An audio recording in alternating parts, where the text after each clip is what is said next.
بسم اللہ الرحمن الرحیم۔ السلام علیکم میرے عزیز سننے والوں۔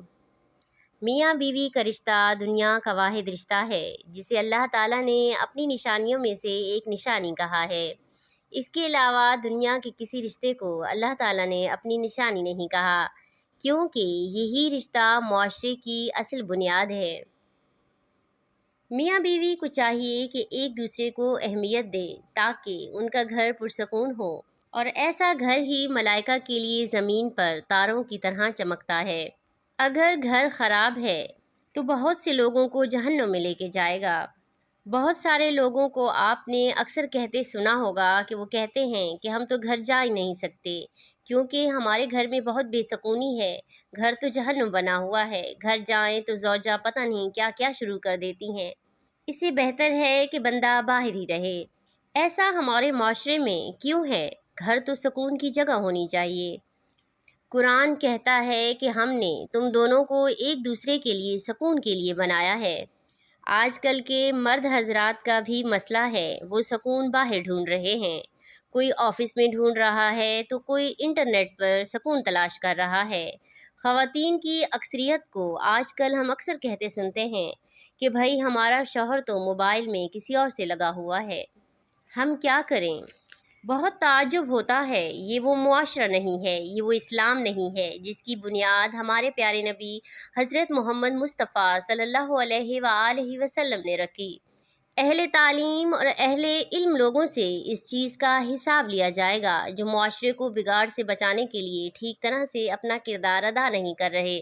یہ مسئلہ ہمارے معاشرے میں بہت بڑھ چکا ہے۔ مولانا رومی نے ایک واقعہ بیان کیا ہے کہ ایک شخص تھا، گاؤں میں رہتا تھا، اس کے کچھ روحانی مسائل تھے اور کچھ اقتصادی مسائل تھے۔ اس نے کسی سے سنا کہ ایک شیخ صاحب جو ایک گاؤں میں رہتے ہیں وہ لوگوں کے مسائل حل کرتے ہیں۔ اس نے سوچا کہ میں اپنے مسائل شیخ سے بیان کرتا ہوں، شاید وہ کچھ حل نکال سکے۔ اس کی فصل پک چکی تھی، جب اس نے فصل کاشت کی تو چل پڑا کہ شاید وہ شیخ میرے مسائل حل کرے۔ آخر ڈھونڈتا ڈھونڈتا وہ اس شیخ کے گھر جا پہنچا۔ دروازہ کھٹکھٹایا تو اندر سے ایک خاتون باہر نکلی۔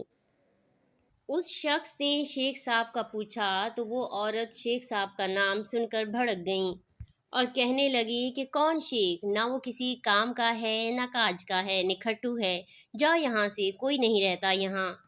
وہ شخص پریشان ہو گیا کہ بھائی میں تو اتنا احترام کرتا تھا شیخ کا، لیکن یہاں آ کر شاید مجھ سے غلطی ہوئی۔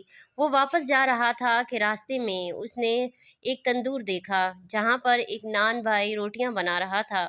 اس شخص نے نان بائی سے پوچھا کہ کیا تم شیخ کو جانتے ہو؟ اس نان بائی نے اس شخص کو بتایا کہ شیخ تو جنگل کو گئے ہوئے ہیں، وہ لکڑیاں لا کر مجھے بیچتا ہے، اسے میرا تندور جلتا ہے اور اس کا روزگار چلتا ہے۔ یہ سن کر وہ شخص جنگل کو چل پڑا تاکہ شیخ کو تلاش کر سکے۔ جنگل بہت خوفناک تھا۔ یہ شخص جنگل میں چلتا چلتا کافی آگے نکل آیا تھا۔ اب یہ خوفزدہ تھا کیونکہ جنگل بہت گھنا اور خوفناک تھا۔ اسے اچانک سامنے سے ایک شخص نظر آیا جو بہت نحیف اور بزرگ تھا۔ اس شخص نے اس آنے والے بزرگ سے پوچھا کہ تم کون ہو؟ تو اس نے کہا میں شیخ ہوں۔ اچانک ہی اس شخص کی نظر اس بزرگ کے پیچھے آنے والے ببر شیر پر پڑی جس نے اپنی پیٹھ پر لکڑیاں لاد رکھی تھیں اور سر جھکا کر اس بزرگ کے پیچھے چلتا ہوا آ رہا تھا۔ ببر شیر کو دیکھ کر وہ شخص گھبرا گیا تو شیخ نے کہا گھبراؤ نہیں، یہ کچھ نہیں کہے گا، بیٹھ جاؤ۔ اب وہ شخص شیخ کے ساتھ وہیں پر بیٹھ گیا اور تھوڑی ہی دور ببر شیر بھی سر جھکا کر بیٹھ گیا۔ اس شخص نے شیخ سے کہا کہ جتنا آپ کے بارے میں سنا تھا میں نے آپ کو اس سے زیادہ پایا، لیکن مجھے ایک بات سمجھ نہیں آئی۔ جب میں آپ کے گھر گیا تو آپ کے گھر میں جو نوکرانی ہے وہ برے الفاظ بول رہی تھی آپ کے بارے میں، آپ کو پتہ ہے وہ کیا کہہ رہی تھی؟ تو شیخ صاحب فوراً بولے میاں آرام سے، وہ زوجہ ہے ہماری، ان کے سامنے صبر اور تحمل کرتے ہیں، تبھی تو جنگل کا شیر گھٹنے ٹیک کے ہمارے سامنے بیٹھا ہوا ہے۔ میاں اور بیوی دونوں کو ایک دوسرے کو برداشت کرنا چاہیے۔ اس رشتے کی شرط یہی ہے کہ صبر اور تحمل سے کام لیں۔ گاڑی کے پہیے بیلنس ہوں تو گاڑی چلتی ہے، اگر بیلنس ذرا بھی ڈگمگا جائے تو گاڑی ٹھک جاتی ہے۔ شوہروں کو بھی تحمل سے کام لینا چاہیے۔ کیونکہ بیویاں بھی آپ کو برداشت کرتی ہیں۔ وہ آپ کے لیے اپنا ماں باپ، اپنا گھر چھوڑ کر آتی ہیں، سارا دن بچوں کی خدمت کرتی ہیں، کچن میں پورا دن گزارتی ہیں، اور بیوی کو چاہیے کہ صبر و تحمل سے کام لے۔ شوہر باہر اپنے بیوی اور بچوں کے لیے کمانے کے لیے جاتا ہے، یہ آسان نہیں ہے۔ جب حضرت علی رضی اللہ عنہ کی شادی ہوئی تو آپ نے فاطمہ کے چہرے کو جب پہلی بار دیکھا تو ان کا چہرہ بہت غمزدہ تھا۔ حضرت علی رضی اللہ عنہ نے ان سے پوچھا کہ فاطمہ کیا ہوا؟ تو فاطمہ رضی اللہ عنہا نے فرمایا کہ مجھے باپ کے گھر سے آپ کے گھر تک آنا اسی دنیا میں قیامت یاد کروا رہا ہے۔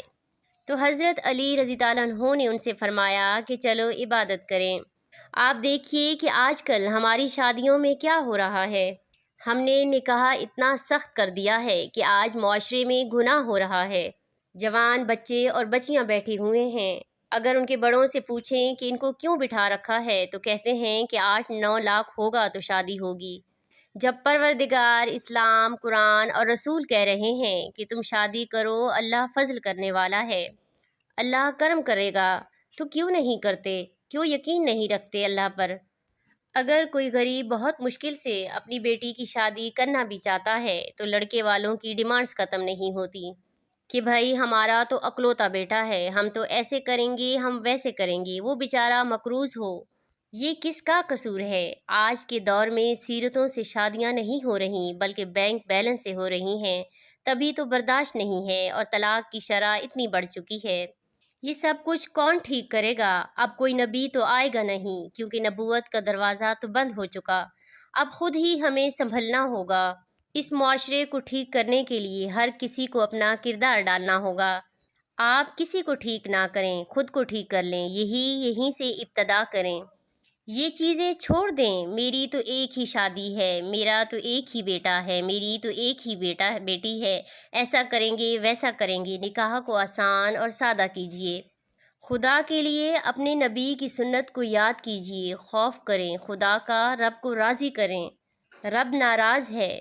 چھوڑ دیں اس بات کو کہ خاندان والے کیا کہیں گے، ایسے کپڑے ہوں، ایسی ویڈیو ہو، 7 رنگ کے کھانے ہوں، بھوکوں کو کھانا کھلائیں۔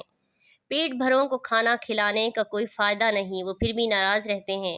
کوئی کہتا ہے مجھے شادی میں جوس نہیں ملا، کوئی کہتا ہے کہ مجھے بوٹی نہیں ملی۔